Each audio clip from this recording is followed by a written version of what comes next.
नमस्ते विद्यार्थियों, डॉक्टर कीर्ति की हिंदी की दुनिया में आपका स्वागत है। आज मैं आपके लिए कक्षा 10वीं मराठी अंतर्भारती इसकी इकाई 1 से 7वां अध्याय जिसका नाम है बदलणं म्हणजे यह लेकर आई हूँ। आज हम इसकी व्याख्या देखेंगे। इसे लिखा है मल्हार अरणकल्ले ने। ठीक है, हम देखते हैं इसकी व्याख्या। मल्हार अरणकल्ले का जन्म 1952 में हुआ। अब हम इनके लेखन के विषय में थोड़ा पढ़ लेते हैं कि प्रसिद्ध लेखक, सकाळ वृत्तपत्राचे संपादक यानी ये संपादक रहे समाचार पत्र के। उसके बाद में सुमारे 35 वर्षे पत्रकारितेत कार्यरत आहेत। ये जर्नलिस्ट भी रहे हैं 35 सालों से। साध्या सोप्या व प्रवाही भाषेत लेखन आणि ललित लेखन यातील विविध प्रयोगी त्यांची वैशिष्ट्ये आहेत। यानी उन्होंने सादी और सरल भाषा के अंदर जो है लेखन किया है। पहाटवारा, दैनंदिनी, मोगरा फुलला, काही असं काही तसं, परिमळ, पहाट पावलं इत्यादी वाचकप्रिय सदरांचे लेखन त्यांनी केलेले आहे। मतलब इतने सारे लेखन जो है मराठी में उन्होंने किए हुए हैं। ठीक है, यातील काही सदरांची पुस्तकें ही प्रसिद्ध आहेत। इसमें के कुछ तो ऐसे हैं जो किताबें बहुत उनकी फेमस हो गई हैं। पत्रकारितेतील आचार्य अत्रे पुरस्कार, नरूभाऊ लिमये पुरस्कार ह्या पुरस्कारांनी ते सम्मानित आहे। उन्हें आचार्य अत्रे और नरूभाई लिमये ये पुरस्कार भी मिले हुए। विविध दिवाळी अंकातून त्यांचे लेखन प्रसिद्ध झालेले आहे। दिवाली की जो मैगजीन निकलती है उसमें भी उनके लिखे हुए जो लेख है वो प्रसिद्ध हुए हैं। ठीक है, ऋतुमानाने होणारे बदल निसर्ग जसा सहज स्वीकारतो त्याप्रमाणे माणसाने आपल्या आयुष्यातील बदल आनंदाने स्वीकारावेत असे प्रस्तुत पाठात लेखकाने सुचवलेले आहे। अब जैसे कि निसर्ग यानी नेचर जो है हर समय अपने अंदर बदलाव लाता रहता है और उस बदलाव को सहज ही यानी बहुत नॉर्मली वो उसको स्वीकार कर लेता है। उसी प्रकार से मनुष्य ने भी अपने जीवन में आए हुए सभी बदलावों को आनंद से, खुशी से और आसानी से जो है स्वीकार कर लेना चाहिए, ऐसा ये लेखक हमको इस पाठ में बता रहे हैं। तो आइए अब इसकी शुरुआत कर लेते हैं कि नेहमीच्या वापरातलं फाउंटेन पेन याने जो हम फाउंटेन पेन अभी रिफिल पेन यूज़ करते हैं वो, तर नेहमीच्या वापरातलं फाउंटेन पेन कुठेतरी गायब झालं होतं। यानी उनका पेन जो है वो लिखने वाला घूम गया था। बराच शोध घेऊनही काही केल्या सापडत नव्हतं। शोध मतलब ढूंढना, तो बहुत देर ढूंढने के बाद भी वो उनको कुछ मिल नहीं रहा था। सापडना यानी मिलना है ना, सापडत नव्हतं मतलब नहीं मिल रहा था। त्याखेरीजची वापरातील इतर पेनं घेऊन काम चालण्यासारखं होतं हे खरं, पण तरीही सारखं वाटतच होतं की ते नेहमीचंच पेन मिळायला हवं। अब वो बोले कि उसके अलावा, त्याखेरीज मतलब उसके अलावा, वापरातील यानी वापरने में के दूसरे पेन लेकर काम चल सकता था, लेकिन फिर भी उनके मन को ऐसा लगा कि जो मेरा हमेशा का पेन है नेहमीचंच पेन मिळायला हवं, यानी मेरा वही वाला पेन मुझे मिलना चाहिए। असं काय वेगळं होतं बरं त्यात? अब लेखक खुद अपने आप से ही पूछ रहा है कि ऐसा उसमें क्या अलग था उस पेन में। खरं म्हणालं तर ते कुठल्याही पेनासारखंच पेन होतं। वैसे देखा जाए तो वो पेन दूसरे पेन जैसा पेन था, पण तरीही वापराच्या नित्य परिचयाचं तेच काहीसं वेगळं वाटू लागलं होतं। पर रोज रोज उसी पेन को यूज़ करने के बाद में लेखक को वह पेन दूसरे पेनों से कुछ अलग लगने लगा था। अब यहाँ पे बोल रहे हैं वे जिथं तिथं पेन लपून बसलं असावं असं वाटत होतं। उनको लग रहा था पता नहीं यहाँ वहाँ कहाँ जो है पेन छुप के बैठा हुआ होगा। तिथं पुन्हा पाहिलं। अब उनको जहाँ जहाँ ऐसा लग रहा था कि यहाँ छुपा हुआ होगा, वहाँ छुपा होगा, वहाँ सब जगह पर उन्होंने जो है पेन को पहले देख लिया, पण पेन काही मिळालं नाही। पर उनका जो पेन है वो कहीं मिला नहीं। आखिर दूसरा पेन घेऊन काम शुरू केलं। इसलिए फिर उन्होंने दूसरा पेन लिया और अपना लिखने का कार्य जो है वो शुरू कर दिया। हे पेन काहीसं वजनदार आहे। अब जो दूसरा पेन नया वाला लिया वो थोड़ा सा वजनदार था, यानी भारी था। त्याचं वळण काही पहिल्या पेनासारखं नहीं। यानी जो पहले वाला पेन हाथ से जैसा चाहो वैसा मोड़ लो अक्षरों को, तो ये पेन थोड़ा वजनदार होने के कारण उनके हाथ को वैसा मोड़ नहीं मिल पा रहा था, अक्षरों को वैसा मोड़ नहीं मिल पा रहा था। और क्योंकि चूँकि ये लेखक थे और पत्रकार थे तो इनको दिन भर जो है पेन का कार्य पड़ता ही रहता था, है ना, बिना पेन के तो ये रह नहीं सकते थे। इसलिए जो ये बोल रहे कि वो पेन मुझे मिल नहीं रहा रहा था, तो मैं बहुत ज़्यादा अडचण में महसूस कर रहा था.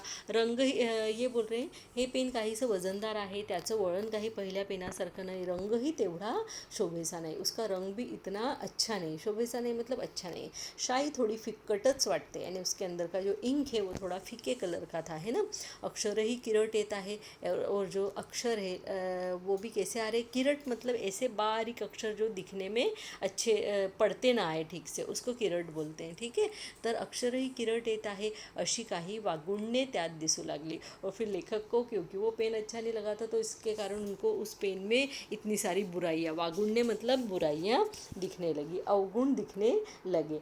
त्याच त्या विचारांनी ते पेन वापरू नये असं एकसारखं वाटू लागलं. और उनको लगने लगा ये पेन बड़ा डिफ़िकल्ट है, एक तो भारी है, अच्छे अक्षर नहीं आ रहे वगैरह वगैरह. यही विचार जो है उनके दिमाग में जो है घूमने लगे. और फिर वो उनके मन में आने लगा, एक जैसा वो सोचने लगे कि नहीं नहीं मैं ये पेन नहीं वापरूंगा, है ना.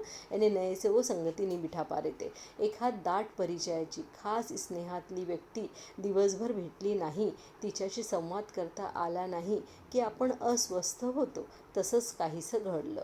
वो बोलते हैं जब कोई अपना परिचय का यानी बहुत अपना क्लोज फ्रेंड हो, वो अगर अपने को दिन भर न मिले, उससे बात न करते आए, तो हम जैसे अस्वस्थ महसूस करते हैं, यानी हमको अच्छा नहीं लगता है उस दिन. तो फिर वैसा ही मेरे साथ हो रहा था जब मेरा वो पेन घूम गया और मैं उससे मिल नहीं पा रहा था. तब पुन्हा एकदा ठरवलं कि ते काही नाही, पूर्वीचं फाउंटन पेन शोधून काढायचं. फिर उन्होंने मन में पक्का किया कि अब ये और वो और कुछ नहीं, अब मैं फिर से वो मेरा फाउंटेन पेन जो है किसी भी कंडिशन में ढूंढ के ही निकालूंगा, है ना.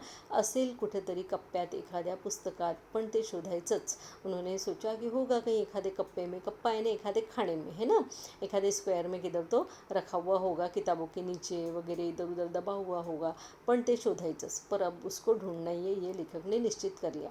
आश्चर्य नव्हे, खरोखरच दुसरं पेन हातात घेऊन पहिल्यासारखं लेखन करताच येईना. अब लेखक बोल रहे ये कोई आश्चर्य की बात नहीं, पर मैं सच बता रहा हूँ कि जो दूसरा पेन है वो जब मेरे हाथ में ले लेता हूँ तो मुझसे पहले जैसा लिखना ही नहीं होता, है ना.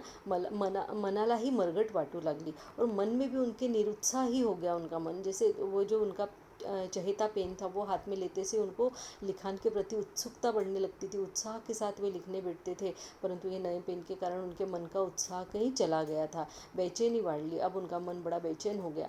कार्यालयातून घरी परतल्यावर थोड्या वेळानं पुन्हा बाहेर पडलो. जब वो ऑफिस से घर आए तो घर में मन ही नहीं लग रहा था. फिर से वो थोड़ी देर के लिए बाहर चले गए, ताज़ा शुद्ध हवेत फिरून यावं. उन्होंने सोचा कि चलो ताजी शुद्ध हवा में घूम आए. फिरून यावं मतलब घूम आए, म्हणजे जरा बरं वाटेल असं वाटलं. उनको लगा कि थोड़ा घूम के आएंगे तो अच्छा लगेगा. ठंडी दूर पळाली होती आणि उष्मा वाढू लागला होता. वो बोले ठंड के दिन थे, इसलिए ठंड जो है वो दूर भाग गई थी. अब ठंडी का मौसम चला गया था और गर्मी बढ़ने लगी थी. दिवसही मोठा झाला होता, दिन भी बड़ा हो गया था. सायंकाळ झाली, संध्याकाळ झाली, तरी सगळीकडे लख उजेड होता. यानी शाम हो गई फिर भी सब दूर जो है खूब उजेला दिख रहा था, उजाला दिख रहा था, क्योंकि ठंड के दिनों में जल्दी अंधेरा हो जाता है शाम को, है ना. तो लेखक बोल रहे कि बहुत जल्दी अभी भी उजाला जो है वो दिख रहा था. हिवाळ्यात आक्रोशलेली झाडे वेली उन्हाच्या कडकपणामुळे तापू लागल्या होत्या. वो बोल रहे कि ठंड के कारण जो झाड़ है वो आक्रोश जाते हैं, मतलब सिकुड़ जाते हैं, सिमट जाते हैं अपने आप में. वे धूप पाकर जो है एकदम गर्म होने लगे थे. काही झाडांची पानगळ सुरू झाली होती. कुछ झाड़ों की तो पत्तियां भी गिरने लगी थी, यानी पतझड़ जैसी उसमें पत्तियां गिरने लगी थी. पानगळ यानी पत्ते गिरना. झाडांचे खराटे दिसू लागले होते, यानी झाड़ों की जब पत्तियां गिर गई तो उनकी जो लकड़ियां हैं, यानी उनकी जो ब्रांचेस है, कुछ पतली पतली भी, वो सब खराटे के समान दिखने लगे थे, है ना. यानी पत्ती बिल्कुल भी नहीं थी उस पर. त्यांच्या वेड्या वाकड्या फांद्यांची नक्षी वेगवेगळे आकार घेऊन फिरत होती. अब बोले उनकी जो आड़ी टेढ़ी जो ब्रांचेस थी उसके कारण एक अलग ही प्रकार के नक्शे और आकार बन गए थे और वो दिख रहे थे. वाऱ्याच्या फेऱ्याबरोबर धूळ पाचोळा भिरभिरत होता. और बोल रहे हवा के झोंके के साथ में धूल और कचरा विचरा. पाचोड़ा यानी झाड़ों की जो पत्तियां वगैरह नीचे गिर जाती है उसको पाचोड़ा बोलते हैं. तो पत्तियां वगैरह सब हवा के साथ में इधर उधर घूम रही थी. दोपहरचा उकाळा कमी झाला होता. बोले दोपहर में जो गर्मी थी वो अब जो है कम हो गई थी, है ना. सुखद वारों फिरू लागलं होतं। वो बोले अब जो है बड़ा अच्छा सुखद, मन को अच्छा लगे ऐसी हवा चलने लगी थी शाम के समय। दिनभर गर्मी के बाद में काही दिवसापूर्वीच हिवाळा कुठल्या कुठं गायब झाला होता। वो बोले अभी थोड़े दिन पहले तो ठंड के दिन थे, वो अब कहीं के कहीं गायब हो गया था। केवढा मोठा बदल। अब बोले कितना बड़ा ये बदल हुआ है, ठंड से सीधे गर्मी आ गई। पण सारं कसं आगगाडीनं रूढ बदलावा तसं सहजपणानं घडून आलेलं। फिर वो बोलते इतना बड़ा बदल हो गया कि ये ठंड चली गई, गर्मी आ गई, पर ये सब कितना निश्चिंतता से आराम से हुआ, जैसे कि हम किसी ट्रेन में बैठे और जब वो ट्रेन अपना रास्ता, रूट यानी रास्ता बदल लेती है और हमको पता तक नहीं पड़ता कि इस पटरी से उस पटरी पे वो कब आ गई। वैसे ही ये जो नेचर में और मौसम में जो बदल होते हैं, वो ये मौसम में से वो मौसम में कब हम आ जाते हैं उसका पता भी नहीं पड़ता। तर निसर्गतः झालेलं यानी ये नेचरली हो जाता है। निसर्ग कसा बदलतो, नवनवे बदल कैसे स्वीकार करतो। वो बोल रहे कि नेचर कैसे बदल जाता है और कैसे नए नए बदलों को अपने आप में स्वीकार कर लेता है। हिवाळा संपला की तो उन्हाळा समावून घेतो। वो बोले जैसे ही ठंड का मौसम ख़त्म हो जाता है वैसे ही वो गर्मी के मौसम को अपने आप में क्या कर लेता है, समा लेता है। आणि उन्हाळा गेला की तो पावसाळ्यात रंगून जातो और जैसे ही गर्मी के दिन चले जाते हैं वैसे ही वो बारिश के दिनों में अपने आप को रंग लेता है, रंग जाता है, गुंग हो जाता है, मग्न हो जाता है ना। निसर्ग केवळ हे एवढेच बदल स्वीकारतो असं नव्हे। अब लेखक बोल रहा है कि नेचर में सिर्फ इतने ही बदल होते हैं और नेचर इन्हीं बदलाव को जो है स्वीकार करता है ऐसा नहीं है। तर त्याचबरोबर कितीतरी गोष्टी बदलतात, क्योंकि नेचर के बदलने के साथ में, मौसम के बदलने के साथ में कितनी ही बातें होती हैं जो बदल जाती है, उसको भी जो है नेचर अपने साथ स्वीकार करता है। पावसाळ्यात धरणीतून कोवळे अंकुर डोलू लगतात। वो बोले बारिश के दिनों में धरणी यानी धरती, धरती के अंदर से कोमल कोमल अंकुर डोलू लगतात, यानी ऊपर आ जाते हैं पृथ्वी में से। यानी जब बारिश के जो तपी हुई गर्मी में जो पृथ्वी है, बारिश का पानी मिलते से उसके अंदर पड़ी हुई जो बीजें हैं वो अंकुर उसके फूटने लगते हैं और वो बाद में हवा में डोलते हुए हमको हिलते हुए दिखाई देते हैं। झाडांवर फुलं हसू लागतात। बारिश का पानी मिलने से झाड़ के ऊपर फूल जो है वो खिलने लगते हैं, हंसने लगते हैं। आकाशातून रेशीम धारा बरसू लागतात। आकाश में से, गगन में से जो है बारिश की रेशम की जैसी जो धाराएं हैं वो बरसने लगती हैं। विजांचा कडकडाट होतो, यानी बिजली गडगडाने लगती है आणि ढगांचे गडगडाटी नगारे घूमू लागतात और जो ढग यानी बादल है वो भी गड़गड़ाहट उनकी जो है वो शुरू हो जाती है, उनके जो नगाड़े हैं वो बजने लगते हैं। ढग यानी बादल की जो गड़गड़ाहट की आवाज़ होती है उसको यहाँ पे नगाड़े बोला गया है ना। नदी नाले तुमतात, यानी जितने भी नदी नाले होते हैं वो सब धरती पर भर जाते हैं आणि डोंगर माथ्यावरून फेनील धबधबे उड्या घेऊ लागतात। डोंगर माथ्यावरून यानी पहाड़ के सिरों पर से, पहाड़ के ऊंचाइयों से जो है फेनील धबधबे उड्या घेऊ लगतात। फेनील मतलब फेस वाले, जैसे कोई फेस बन गया हो उसमें साबुन का, है ना, ऐसे धबधबे जो है वो वहाँ से नीचे की तरफ जंप करने लगते हैं। उड्या घेऊ लगतात यानी जंप करने लगते हैं। सृष्टि मखमली हरित वसन लेऊन खुलून जाते। और जो सृष्टि है, नेचर है, वो क्या करती है, मखमली हरित वसन यानी हरे हरे मखमल के समान कपड़े लेकर पहनकर जो है खुल जाती है, सुंदर दिखने लगती है, क्योंकि घास पेड़ सब हरे हो जाते हैं और उसके कारण ऐसा लगता है जैसे पृथ्वी के ऊपर जो है ज़मीन के ऊपर जो है मखमल बिछ गई हो और मखमल रूपी हरे रंग के कपड़े पृथ्वी ने पहन लिए हो। उन्हाळा हे सारं पिऊन टाकतो। गर्मी के दिनों में तो ये सब चीज़ें जो है गर्मी पी जाती है, धरती के अंदर चली जाती है, घास हरियाली सब, है ना। आणि यापेक्षा वेगळाच बदल पृथ्वी तलावर घडून येतो। और बोले इससे भी ज़्यादा अलग जो है बदलाव हमको पृथ्वी पर दिखाई देता है, वो ये की पावसाळ्यात अतिवृष्टीनं कुठं पुराचं थैमान होतं तसं उन्हाळ्यातली शिशिरही वेगळा अनुभव देतो। वो बोले है कभी कभी बारिश के दिनों में इतना बारिश हो जाता है कि कहीं कहीं बाढ़ आ जाती है, अतिवृष्टि हो जाती है, यानी ज़्यादा बारिश आने से पुराचं थैमान होतं यानी बाढ़ आ जाती है।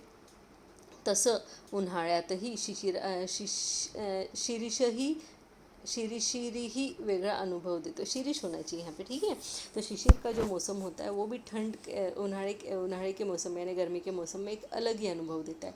एक झालं की दुसरं, नि मग तिसरं, नंतर आणखी पुढचं. वो बोले एक मौसम हुआ कि दूसरा, फिर उसके बाद तीसरा, ऐसे एक के बाद एक सतत नवे बदल, यानी कंटिन्यू नए नए बदल होते रहते. नवं वातावरण, आसपास का जो वातावरण है, परिवेश है, वो बदल जाता है. सारं सारं काही सहजपणानं घडत राहणार और सब कुछ बिल्कुल नेचुरल तरीके से होता रहता है. हे सारे वादळ मनात फेर घालत होते. अब ये सब बातें जो है, इन बातों के जो बादल बन गए थे वो लेखक के दिमाग में घूम रहे थे. निसर्ग हे बदल कसे काय स्वीकार करतो. लेखक बोला कि निसर्ग ये सारे बदल जो होते हैं उसके जीवन में, इसको कैसे स्वीकार कर लेता है. तो कुठं अस्वस्थ होतो. वो बोले वो तो इन चीज़ों से कभी घबराता नहीं है, कभी अस्वस्थ नहीं होता. तो हे बदल सामावून घ्यायला कुठं विरोध करतो. वो इन बदलावों को अपने अंदर समा लेने के लिए कभी भी विरोध नहीं करता कि मैं इन बदलों को नहीं अपनाऊंगा. मुझे बारिश के बाद में गर्मी के बाद में मुझे बारिश नहीं चाहिए, या ठंड के बाद में मुझे गर्मी नहीं चाहिए. ऐसा कभी भी नेचर नहीं बोलता है. वो तो हर चीज़ को अपने आप में समा लेता है. आलेला बदल स्वीकारला असं तर निसर्गात सतत होत असतं. यानी आने वाले हर बदलाव को स्वीकार कर लेना, ऐसा तो निसर्ग में यानी नेचर में, सृष्टी में हमेशा होता ही रहता है. कंटिन्यू, सतत यानी कंटिन्यू होता रहता है. नेहमीच्या वापरातलं फाउंटेन पेनाऐवजी दुसरं पेन स्वीकारायला माझं मन मात्र कुरकुरत होतं. अब लेखक बोल रहे हैं पृथ्वी इतने बड़े बड़े बदलावों को सहज ही स्वीकार कर लेती है, लेकिन मेरा जो फाउंटेन पेन घूम गया था उसकी जगह दूसरा पेन स्वीकारने के लिए मेरा मन तैयार नहीं हो रहा था, कुरकुर कर रहा था, है ना, यानी नानुकुर कर रहा था. एक अगदी साधा किरकोळ बदल, और ये कितना साधा, कितना छोटा, किरकोळ यानी छोटा सा नाम मात्र का बदल था, पण त्यानं आलेली अस्वस्थता केवढी. पर वो इतने छोटे से बदल के लिए मेरे मन में कितनी अस्वस्थता आ गई थी, है ना, कितनी बेचैनी आ गई थी. सारा मनाचा खेळ.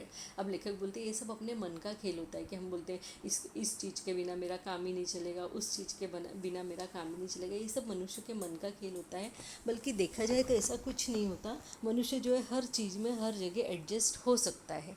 वास्तविक एवढा साधा बदल सहजगत्या पचवायला हवा. वो बोले कि इतना छोटा सा और सादा सिंपल सा बदल है, ये तो मुझे सहजता से यानी नॉर्मली मैंने इसमें बदल जाना चाहिए, पण तेही जमत नव्हतं. पर मुझे वो तक नहीं जम रहा था. आपण बदल स्वीकारताना कुरकुर करतो. वो बोले जब अपने को कोई बदल करने के लिए बोलता है तो हम उसके लिए कुरकुर करने लगते हैं, चिड़चिड़ करने लगते हैं, बदलांवर टीका करतो, और फिर हम उस बदल के ऊपर बोलने लगते हैं कि नहीं वो तो मेरे हाथ में जम गया था वो पेन, मुझे उसके अलावा जमता नहीं. उसके ऊपर टीका करने लगते हैं, उसकी आलोचना करने लगते हैं. न कुछ यानी नई चीज़ जो हमारे हाथ में आती है उसकी हम आलोचना करने लगते हैं. बदलांवर टीका करते हैं, यानी जो बदल कर नई चीज़ हमारे पास आई उस नई चीज़ को हम कभी अपनाते नहीं, उसके ऊपर जो है टीका टिप्पणी करते रहते, उसके बारे में बुरा बोलते रहते. न कुछ अशी आग्रही भूमिका घेतो. हम बोलते हैं हमको ये बदलाव जो है, वो नई चीज़ जो है वो चाहिए ही नहीं, नकोच मतलब नहीं ही चाहिए. यही आग्रही भूमिका हमारी रहती है. इसी के लिए हम सबसे आगे खड़े रहते हैं. बदलात काही स्वागतार्ह आहे की नाही तेही तपासून पाहत नहीं. हम तो ये भी देखने की कोशिश नहीं करते कि उस बदल के अंदर कुछ अच्छाई है क्या, उसका स्वागत करने के लायक वो बदलाव है क्या, हम उसे अपने जीवन में आने दे सकते हैं क्या, ये तक हम जांचने की, देखने की कोशिश नहीं करते. बदल म्हटला की विरोध, असं आपलं वर्तन असतं. यहाँ पे लेखक बोल रहे हैं कि किसी भी चीज़ के लिए बदल, इतना बदलाव, ये शब्द बोला कि विरोध करना, यही हमारा व्यवहार हो गया, यही हमारा स्वभाव बन गया है. वर्तन यानी स्वभाव या व्यवहार. एखादी सुधारणा होणार असली तरी आपण विरोधात उभे टाकतो. कोई सुधारणा होने वाली हो, अच्छा कार्य होने वाला हो, तो भी हम क्या करते हैं, उसके विरोध में खड़े हो जाते हैं. उभे ठाकतो मतलब खड़े हो जाते हैं. सुधारणा हा वरवरचा मुलामा आहे, तो दिखाऊ आहे. हम ऐसे बोलते हैं ना कि इस चीज़ से सुधारणा हो जाएगी, वो सुधारणा हो जाएगी, ये तो हम ऊपर की बात करते हैं, लेकिन वास्तविक हमारे मन से पूछा जाए तो यहाँ लेखक बोल रहे हैं कि हम किसी चीज़ में बदलाव चाहते ही नहीं है. त्यामागे दडवलेले वास्तव वाईट आहे अशी भूमिका हिरहिरीनं मांडतो. और हम बोलते हैं कि अरे ये जो बदलाव है इसके पीछे ये खराबी छुपी हुई है, उसके पीछे यानी अगर हमने ये बदल कर लिया तो ये खराबी हो जाएगी, वो खराबी हो जाएगी, ऐसी हमारी भूमिका, ऐसे हमारे स्पष्टीकरण हम लोगों के सामने तैयार करके मांडते रहते हैं, यानी भेजते रहते हैं, विजय साजरा करते। और फिर अगर लोगों ने उस बदलाव को स्वीकार नहीं किया, हमारा साथ दिया, तो हम उसमें हमारी जीत समझते हैं ना, विजय साजरा करते हैं, जीत समझते। अशामुळे बदल दूर जातो, और इस कारण से जो भी बदलाव होते हैं वो हमसे दूर चले जाते हैं ना, क्योंकि हम उनको अपने पास आने ही नहीं देते। इतके उन्हाळे पावसाळे अनुभवत आपण वाढत राहतो। वो बोले कि इतने हम गर्मी गर्मी बारिश इसके मौसम देखते देखते अनुभव करते करते बढ़ते रहते हैं। नए नए नवनवे अनुभव पचवत जीवन क्रम करत राहतो, यानी नए नए अनुभव हम पचाते रहते हैं और हमारा जीवन क्रम चलता ही रहता है। पण आजूबाजूच्या निसर्गापासून एवढंही शिकू शकत नहीं, पर हम क्या आजूबाजू के हमारे निसर्ग से, हमारे नेचर से क्या हम इतना भी नहीं सीख सकते? नहीं, आपण बदल सहजासहजी स्वीकारतच नहीं। यहाँ पे लेखक बोल रहे हैं कि नहीं नहीं, हम जो है निसर्ग से कुछ भी नहीं सीखते, हम तो किसी भी बदल को सहज रूप से स्वीकार ही नहीं करते। सक्ती केली तरच आपण बदलांना मान्यता देतो, यानी अपने ऊपर अगर सख्ती की जाए और कंपल्शन किया जाए उस चीज़ का, तो ही हम उस बदल को जो है स्वीकार करते हैं, उसको अपनी मान्यता देते हैं कि ठीक है अब हम इसको अपना लेंगे। ऐसा जैसे कि अभी हमारे सरकार ने कहा है कि लॉकडाउन है, कोई अपने घर के बाहर निकलेगा ही नहीं, और निकलेगा तो डंडे पड़ेंगे या उनको जेल में बंद कर देंगे, जो भी कुछ है। तो इस डर के कारण हम बाहर नहीं निकल रहे, मतलब कि उस सख्ती के कारण बाहर नहीं निकल रहे। अगर सख्ती हो जाती है तो हम बदल को मान लेते हैं ना, अगर सख्ती न हो तो अभी सब सड़क पर आ जाए, उस तरीके से। तो आपण बदलत नहीं म्हणून आक्रोशलेले दुर्मुखलेले राहतो। अब लेखक यहाँ बोल रहे हैं कि हम जब अपने आप को बदलते नहीं है, किसी बदल के लिए अपने आप को तैयार नहीं रखते, तो फिर क्या होता है, इसीलिए हम जो है आक्रोश ले ले, यानी असहज महसूस करते किसी के भी साथ में, जब हम मिक्स नहीं होते हैं ना, और क्या हो जाते हैं, हम सिमट जाते हैं अपने आप में और अपने आप को दूर महसूस करते हैं हर चीज़ से। बदलणं हा निसर्गाचा स्थायी भाव आहे। वो बोले कि बदलाव होना ये तो जो है नेचर का मूल स्वभाव है, स्थायी भाव यानी मूल स्वभाव है ना, तो त्याचा स्वभाव आहे। आपण वर्तनातला बदल खपवून घेऊ शकत नाही। अब लेखक बोल रहे हैं हम तो व्यवहार में का भी बदल, स्वभाव में का भी बदल जो है, वो स्वाभाविक बदल जो होते उसको भी हम खपा के नहीं लेते, यानी उसको भी हम मान नहीं लेते। तिथं स्वभाव बदलण्याची गोष्ट दूरच ठेवली पाहिजे। और इसलिए फिर अगर किसी चीज़ के बारे में हम अपने स्वभाव को बदल ले, उसको तो हम दूर की बात सोचे है ना। मी असा आहे असं सांगण्यातच आपल्याला धन्य वाटते। लेखक बोलते हैं कि मैं ऐसा ही हूँ, यही बताने में हम अपने आप को बहुत धन्य समझते हैं, बहुत बड़ा मानते हैं ना, आपण त्यातच अभिमान बागळतो, यानी उसी बात पर हम गर्व करते हैं कि हम देखो ऐसे ही हैं, यानी उसमें हमको बड़ा शहाणपणा अपना लगता है ना। बदलणं म्हणजे फुलणं, बहरणं, कात टाकणं, जुनं सोडून नवं होणं। ये बोले कि बदल यानी क्या होता है, तो बदलना यानी फूलना, यानी खिलना, बहरना यानी और ज़्यादा उसके अंदर खिलखिलाहट लाना, कात टाकना यानी जूनी चमड़ी छोड़ के नई चमड़ी लेना, जुनं सोडून नवं होणं यानी जूना छोड़ के नया हो जाना। झाडावर कवळी पालवी येते, यानी झाड़ पर जब नई नई कोमल कोमल पत्तियाँ आती, पालवी यानी पत्तियाँ, कवळी यानी कोमल, पानं वाढू लागतात, यानी वो पत्ते फिर बढ़ने लगते हैं। पाना आड़ कड़िया हंसू लगतात, उन्हीं पत्तियों के नीचे छुपकर कलियां जो है वो हंसने लगती हैं, त्यांची फुलं होतात, उन कलियों से फूल बन जाते हैं। झाडावर सुगंधाचा सौंदर्याचा उत्सव बहरतो, और फिर वो झाड़ के ऊपर खूब सुगंध और सुंदरता का उत्सव यानी त्यौहार बहरने लगता है, मनने लगता है। फुलातून फळं आणि फळातून फुलं गळून जाणं, फिर फूल में से फल और फल में से फिर फूल, ऐसे फिर उनका बाद में गिर जाना, पुनः पालवी यानी फिर से नई पत्तियाँ आना, फिर से कलियाँ, कळ्या, फुलं आणि फळं, फिर से कलियाँ आना, फिर से फूल आना और फिर से फल आना, बदल एक सारखा बदल। इस तरीके से बदलाव बदलाव और सिर्फ बदलाव, एक जैसा बदलाव ही बदलाव, यही हम निसर्ग में कंटिन्यू देखते ही चले आ रहे हैं। जब से हमारा जीवन हमको मिला है तब से हम ये सतत बदलाव जो है निसर्ग में देखते चले आ रहे हैं। बदलणं म्हणजे दुसऱ्यांच्या भावनांशी समरस होणं। अब यहाँ पे लेखक बोलता है बदलाव लाना है नहीं क्या, तो दूसरे की भावनाओं को समझ के उसके साथ में मिक्स होके रहना, दूसरे को समझ लेना, दुसऱ्यांना समजून घेणं। आपण बदलायला हट्टानं नकार देतो आणि आयुष्यात विसंवाद ओढून घेतो। लेखक बोलते हैं कि हम क्या करते हैं, जीत कर बैठते हैं कि हमको जो है बदलना ही नहीं है, हम बदलना ही नहीं चाहते, और इस कारण से हम क्या करते हैं, दूसरे के साथ में गैर समझ कर बैठते हैं ना। हम उसके अंदर गैर समझ कैसे ले आते हैं कि दूसरा हमको समझना नहीं चाहता और हम उसको समझ समझना नहीं चाहते, हम किसी भी चीज़ को क्या बना लेते हैं, विवाद या झगडे की जड़ बना लेते हैं, विसंवाद कर लेते हैं उसको, है ना. बदललो नाही तर दुसऱ्या कोणाशी सूर जोडणारच नाहीत. यानी बदलेंगे नहीं तो क्या किसी दूसरे से हमारे सुर नहीं जुड़ेंगे, किसी दूसरे से हम मिलकर नहीं रह सकते क्या. सुर जोड़ने मतलब क्या, मिलकर रहना, है ना. तो सप्तरंग म्हणजे काय. अब यहाँ पे इंद्रधनुष जो रहता है ना सप्तरंग का, उसके बारे में बात की गई की सप्तरंग म्हणजे काय आहे. यानी जो इंद्रधनुष उसका मतलब क्या, एकातून दुसरा बदल, यानी एक रंग में से दूसरा रंग आणि त्यातून विकसित झालेलं रंगाचं अनुपम सौंदर्य. यानी सप्तरंग ये है कि वो सूर्य की एक किरण में उसके किरण से एक रंग से दूसरा रंग और दूसरे रंग से तीसरा रंग, ऐसे जब दो रंग मिलते हैं तो तीसरे रंग की, और तीन रंग मिलते हैं तो चौथे रंग की, ऐसे अनुपम सौंदर्य हमको उसमें देखने को मिलता है. यानी जब दो रंग आपस में मिलते हैं तभी कोई नया रंग खुलकर सामने आता है, ये यहाँ पर लेखक बोलना चाह रहे हैं. और सप्तसुर म्हणजे तरी काय, यानी हम जो संगीत के साथ सुर देखते हैं तो उसका क्या मतलब है, यहाँ पे लेखक बोलना चाहते हैं तो एकापेक्षा वेगळा सूर. यानी एक सुर को जब हम दूसरे सुर में मिला देते हैं तो वो एक अलग सुर, यानी उस सुर से कुछ अलग वेगळा, यानी अलग सूर बन जाता है. त्या सुरावटींच्या सरमिसळीतून उमललेलं संगीत, और फिर ऐसे एक धुन में दूसरी धुन, एक सुर में दूसरा सुर मिल के जो एक संगीत उमल के आता है, यानी वो जो एक संगीत बन के तैयार होके बाहर आता है, उसको हम पूर्ण संगीत के रूप में जानते हैं. ही सुरावट बदलली नाही आणि एका सुरानं दुसरा सूर स्वतःशी जोडून घेतला नाही तर सुरावट जमणार तरी कशी. अब लेखक बोलते हैं जब एक सुर बदलेगा नहीं, दूसरे सुर के साथ में मिलजुल के रहेगा नहीं, तब फिर नया सुर बनेगा नहीं, फिर सुरावट जमणार कशी, यानी फिर ये सुर संगम जो है, संगीत जो है वो जमेगा कैसे, वो अच्छा बनकर हमारे सामने आएगा कैसे. बदल आहे म्हणून तर एकमेकाचं महत्त्व आहे. लेखक बोलते हैं कि बदल के कारण ही हम एक चीज़ का दूसरी चीज़ के सामने महत्त्व होता है ना. किसी न किसी चीज़ का महत्त्व एकमेकांचं, यानी एक दूसरे का महत्त्व बदल के कारण ही होता है. काळ्या रंगामुळं पांढऱ्याला महत्त्व आहे. यहाँ पे लेखक बोलते हैं काले कलर के कारण सफ़ेद रंग को महत्व मिलता है ना.